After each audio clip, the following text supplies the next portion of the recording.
joke, I've been a money maker. I've been a record breaker, taking credit as an educator. I've been known to spit the flows and make it shaky, shaky thing. Popping, lock, and stop and let it hang. Watch us as we drop this hip hop, it's like it stings. We make a whole room drop and everybody sing. We want the funk. We gotta have that funk. We kick it old school. We think we're so cool. We take it back to the past. We gonna act a fool. Up jumps the middle finger. Make my Jaeger just. Hello, and welcome to Sports Buzz Fanatical View. I am your host, Scott D. Lewis, here live in studio, Comcast Cable, Channel 23, downtown Danbury, Connecticut, on this reasonable, little overcast, but not too hot, not too cold day. Spring has been a mixed bag of weather. Some mornings have been 40s and some mornings it has not really been tremendous yet. It's still a little bit too much rain, although it's starting to dry out some. I think next week is supposed to be mostly nice. There was some decent weather this week, at least in the evening, for a couple of local baseball games that we'll get to in a second, so that was good. But we're here 6:30 to 7. We were off last week, but we're back doing our thing. So if you wanted to get in on the show, you could call 203-792-4101. My right-hand man, Mr. Bob Broad Jr., is here. Yes, I am. Complaining about the school schedule. Yes, I am. It's a little pre-show conversation we were just having. And there's Bob right there on a very nice opening evening at Rogers Park with the Danbury Westerners, and Westy right there with Bob. Who's taller, Bob or Westy? It's very close. The only thing is, Westy's got the huge head. Mm-hmm. You just got the height, the size to, without the big, huge mascot head. And our guy Dave King took that picture, and we'll get a clip of Dave up in a second. Dave was down doing the Westerners theme song on opening night. I think, was Jenna joining him? Yes, he was. She was. She was having a good time too. Very nice. Connor is here. Was he at the game? Yes, he was. Connor's here. He's busy right now, not helping the show, but he's in the green room watching King Kong, the 1970s version. Excellent version of that movie. Yes. He's preoccupied. Bob Show's Spotlight on Tuesday nights at 9, Wednesdays at 12. Our director, Mr. Mike Toohey, Expose Cinema, his show Friday nights at 9, Wednesdays at 1. We are joined again by a recent trainee. I believe he's finished his training, and he came back down. He had such a good time, apparently, doing the show with us. He showed up today. Tyler is here. He's getting ready to finish off the school year. Pomperog, I believe, is where he goes, right? So good to see him. He's running the audio. Everything sounds good, I guess, maybe. So far, no technical difficulties, so that's good. No techs yet. And today is finally the day we get to say, what's for breakfast tomorrow? Yes. And that would be a little Danbury Chambliss. Westerners celebrity breakfast special. Down at the park, it's time to... Were they running that clip all of a sudden, jumping in? Chris Chambliss, June 8th at the Amber Room, Collindale. And I see it's listed there, and I see Andrea Gardner is the Siri Award winner, huh? Yes, she is. She does a great deal of work in the area, city center of Danbury, which just got a facelift. I don't know if you saw the mural painting. They did something out right on their Main Street. So that was pretty interesting. I'll be happy to see her getting the award tomorrow. We'll be there. We'll be there. We'll be covering it. Filming it, checking it out. I guess I'm going to have to ask the question, do you guys ever consider bringing in former Red Sox players? Yes, we have. Always these Mets and Yankees. Okay. We did have Rick Cerrone. Come on, he was a Met. He was a Yankee. He was a Yankee. He was a Red Sox, believe it or not. I know, right. And am I right or wrong? Yes, but he was predominantly a Yankee. Yes, Yankees and Mets, but he was also the owner of a minor league team for a while. That's true. He was a good get. Well, we expect Chambliss to be good tomorrow. That'll be fun, so be down there. So Westerners, why don't we go ahead, and if you got that clip, we can run that now. Maybe we'll talk over it a little bit, but we'll let it play and see how it goes. But we got the theme song by Dave King, joined by Jenna. Down down at the park, it's time to turn on the lights because the Danbury Westerners are playing tonight. They'll be swinging the bats and they'll be hitting home runs. It's a night every side, it's a family fun. Westy helps everybody turn on the team as the crowd stacks some popcorn. There's Westy and Bob. On a warm summer night, you know it's always a treat. Westerners baseball, get up and eat. Everybody knows the score. The fans screaming out for more. It's time to thrills are through the night. It's victory is soon in sight. As he heads for home plate, rounding the bases, there will be no Is he going to play the kazoo? That's the added version. The added bonus. Well, it looked like right now that there was some serious clouds in the background. There was. It That held was off. the biggest thing we were worried about is rain. Yeah, but it held off for a pretty good night. Yes. And you said there was a good crowd? Yes, there was. We also had the unveiling. Unveiling? In the back, out in the outfield. We have Angels in the outfield as for Terry Whalen and Yes. Mike Malone. So that was the unveiling. I know they did a ceremony. We'll talk about that in a second. We'll let this finish up. Or maybe we'll just fade it out and come back to the show. Or maybe not.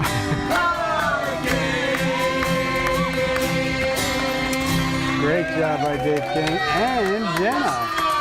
A little help from Westy right there. All right, so yes, it was a good event there. Westerners won 9-3 on opening night over the North Adams Steeplecats, and then they lost last night. Who did they play last night? Last night they played Ocean State Waves. And they lost 8-3? Yes. And they play them tomorrow night, Ocean State again. That's who they got in their opener. I think we got some good pictures from the game as well. Some good action. And a Fairfield University product, Eli Oliphant, was the starter in that first game. They had some players, I think, from Norwalk and Darien. Somebody goes to Sacred Heart. So some local players on the team. But what was your sense of the team, just how they looked in the first two games there, Bob? It was very good. I mean, we have a chemistry as of right now, so we'll see how it plays out. Let's just hopefully, like last year, we started out like we were 5-1 last year, and then we started having injuries. Yeah. Well, last year was the big streaky season. Well, yeah, starting pitching, I think, suffered some injuries. So we'll see. And you mentioned the ceremony that took place. Yeah, it was Terry Whalen and Mike Malone, both our former GM and President Mike Malone and General Manager Terry Whalen. Both passed away this past year. And also you had the NECBL co-founder, Joseph Constantino. Passed away, yes. And two board members, Bill Bay and Tom Dyer. Yes. So there was five people. Five very important people who were instrumental in getting the Westerners where they've been. And what did they unveil in the outfield? It's a photo of Terry and Mike. They're in baseball cards of like a 1980 type of, and it's Angels in the outfield. Excellent. I look forward to seeing that. And Joe Constantino's is which is Mr. NECBL, is on it's on the bullpens as you walk in. Awesome. Well, good job by the Westerners. Yeah, it was a big loss this year in the offseason as the news came in, and then more news. So losing that many guys in one offseason is a tough glove. It's very and I know, tough. I mean, Mike and Terry were great to me. The few times I've had interactions with you guys, very great guys. There's patches that are on the uniforms this year, as well as Joe Constantino's initials are on every hat throughout the league. Wow. Well, co-founder of the league. You don't have a league without guys like that. We're instrumental about getting it on board in '94. So good job by the Westerners doing that ceremony. Good job winning opening night. Let's see how the breakfast goes tomorrow, and if they can get a win tomorrow night. It would be great. After that, hopefully, I think the weather tomorrow should be okay. Saturday is questionable. Are they home all weekend? They're home on Saturday. Then their next home game isn't until Flag Day, which is the 14th. So remember, if you're looking for something fun to do, you got the nice Rogers Park. They got concessions that are reasonably priced, very Yes. much so. Tickets are very cheap as well. You Nice can bring thing your to lawn do. chairs. You can sit down either the first base or the third base line. Yeah. And then we Yep. also have the beer tent. now. And they got the beer tent, which is a nice bonus. Let's stay on baseball, Bob. Your Mets, the last time we were here, I was trying to keep you, I know. enthusiastic about the season. And the Mets maniac as well. I was saying that those wins they had to start the year still count, which they do. Right.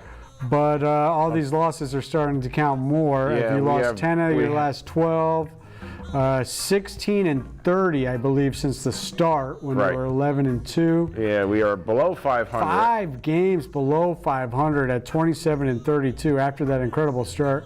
And they're getting ready for a Subway Series with the Yankees. Which I don't put very much stock I mean, in. the Mets do have decent. I don't know what the pitching matchups are for the weekend, but they have a couple of pretty good starting pitchers. They got a few decent starting pitchers. Noah Syndergaard should be excellent. I mean, I don't know if he's going up against CC or. I think DeGrom pitches tomorrow, maybe.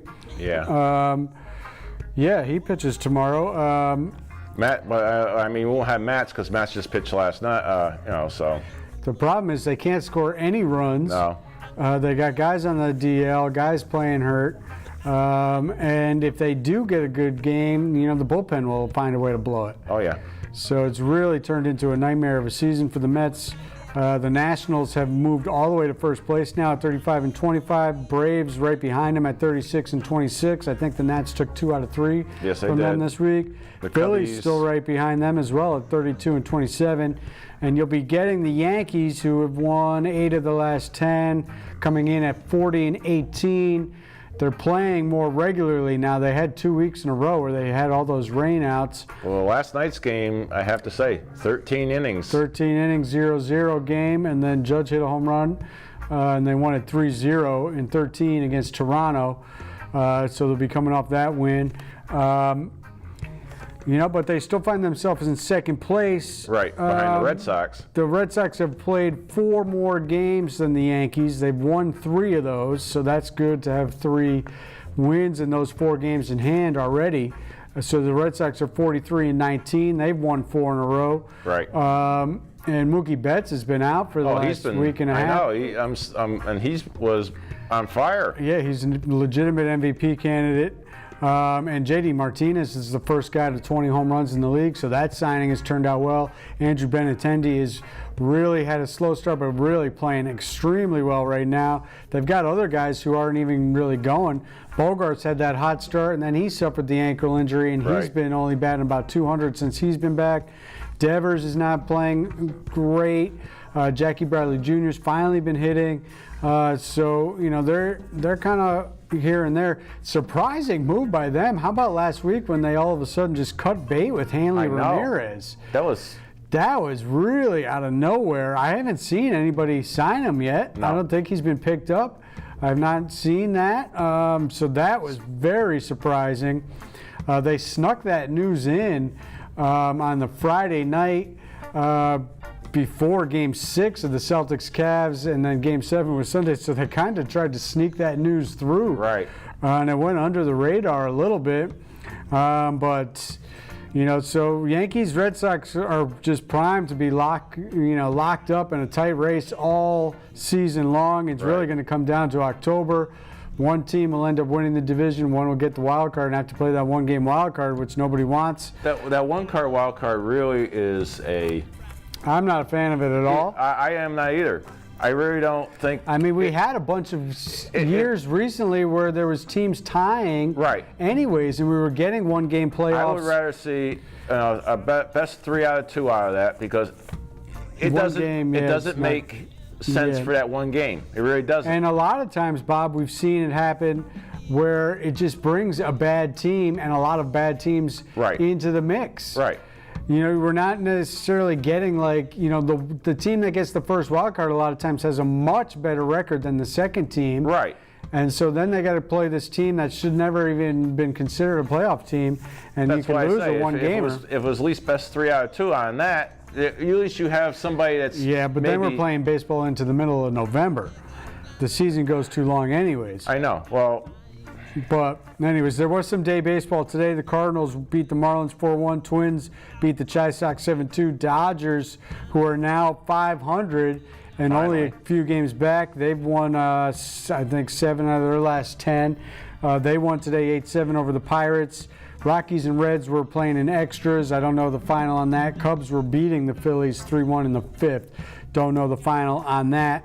Some interesting stuff around the league. Brewers are in first place, 37-25. Cubs right behind them, depending on what they did today. Cardinals and Pittsburgh.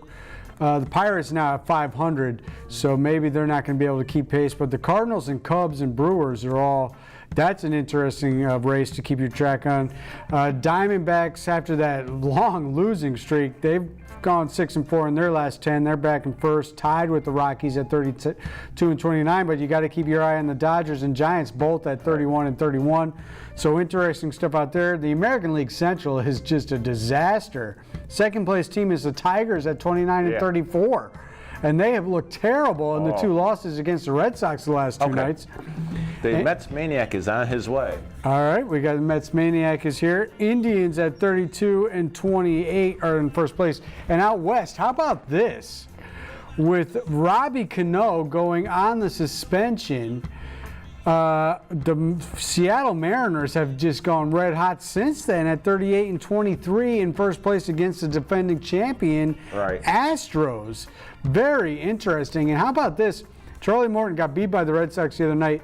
Since since the All-Star break of last year, he had the best batting average against of any pitcher in all of baseball. So the former Joe Barlow product, Charlie Morton, really is having a rebirth in Houston. I know. We remember all those years he was decent with Pittsburgh, and then he was traded and was kind of up and down.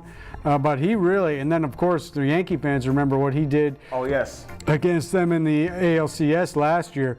So Morton, and he was 7-0, I think, before that Red Sox game where he got beat up pretty good. Angels at 35-28. You either go to the Mets or you go to the Red Sox. What's that? I said, if you ever get a trade for him. Well, hey, I'd like to see him play with the Red Sox, local kid. That would be good. Well, how's the Met Maniac feeling? We only got 10 minutes and he's not officially mic'd up. Maybe Bob's going to hand him his microphone. What is Mike, the Met Maniac, thinking of your Mets? We're moving on to other stuff, so you're coming in a little bit late on the baseball talk, Mike, but I mean... You can talk on some basketball. We'll get to basketball in a minute, too. I got a couple of things, but I mean, where's your mindset right now with your Mets, Mike? I don't know if we have enough time. Yes, we probably don't. I think it starts with the Wilpons. It always goes back to the Wilpons. Absolutely. If you're not concerned with making the team a championship team and getting to the World Series and winning it, sell the team, period. It's going to be tough. You're always going to be under the cloud of the Wilpons. I agree with that. And, they don't spend the right money. They're always, trying to put money out there to say that they are spending money, but they're cutting corners here, there, and everywhere. They need to just cash out all the way and really just... The sad thing is that the minor league system is, is rated very low right now. So you can't even do like this young team that the Astros did, the Royals did, the Yankees are doing, and rebuild in that sense. Although you do have the young pitchers who are now 2-3 years in on their process, and we don't even know of what's going to happen with these guys.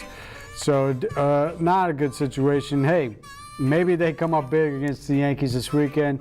There's always a lot of extra energy around the teams for that series. So if they do well with that, it could give them a little energy boost and get back on track. Because right now, it is terrible. All right, there was also other action today over in Paris as the men's quarterfinals finished up. They were rain delayed yesterday. Del Potro and Nadal advanced to complete the semifinal setup for the men's, which will be tomorrow. The big story on the men's side, Marco Cocinato, the Italian, Sicilian, upsetting Djokovic in the quarterfinal. What a match that was. He beat him 13-11 in the fourth set tiebreaker. And this guy is ranked 72nd in the world, had never won a match in any major ever. And here he finds himself in the semifinal of the French Open. So great job by him. You know I always get excited when the Italians do well. He beat Stan Wawrinka in the first round, so you had a feeling that he might be onto something there. And then he beats Djokovic. We'll see what he does. He doesn't have to play Del Potro or Nadal in the semi, so he caught a little bit of a break on the draw there. Maybe he makes a final. Who knows? The women's semifinal was today. Simona Halep upended Muguruza, who had won the French Open 2 years ago and Wimbledon this past year. And there we see Halep, who's yet to break through. She's made 3 Grand Slam finals, but she's come up short. Maybe finally the world's number 1 will win one. We'll see. She'll get to face Sloane Stephens. And let's not forget, as Sloane Stephens knocked out Madison Keys 6-4, 6-4 today, that was a rematch of the U.S. Open last year. I think tennis suffers a little bit from what golf suffers, where everybody always wants to talk about the older players. Right. In golf, we know it's always the Tiger talk. Everything is about Tiger, Tiger, Tiger. And meanwhile, there's young players. Did you guys remember that Sloane Stephens, an American girl, played Madison Keys in the U.S. Open final last year and won, and here she is back in a final at the French Open, but she gets little fanfare because Serena was back, and you got to talk about Sharapova was back, and all that stuff. I do have a quick little question. Sharapova, we know, has lost 16 straight to Serena, right? And she got to advance because Serena had to withdraw from their match in the round of 16. So does that mean Sharapova ends that losing streak on a walkover? Or does this 16-game match losing streak continue? That's a very good question. I would say it continues, right? I would think it continue. All right, we got to move on. NHL action is tonight as well. Capitals looking to get their first ever Stanley Cup final championship. They are up 3-1 on the Golden Knights. They've won the last 3 games after dropping that first one 6-4. They won 6-2 in game 4, 3-1 in game 3, and 3-2 in that crucial game 2 out in Vegas. They're back in Vegas tonight. How about this? So Vegas is now down 3-1. Vegas only lost 3 games in the first 3 rounds of the entire tournament. Right. As they had won a sweep in their first round, 4-2 in the second, and 4-1 in the third. So they've now lost as many games as they lost in the first 3. And I think that was the fewest amount of losses any team had ever had to make it to the final. Right. So the upstart Vegas expansion team, but maybe finally it's over for them, and the grade 8 Ovi will get it done. But like Yogi says, it's never over till it's over. And we've seen the Capitals' history.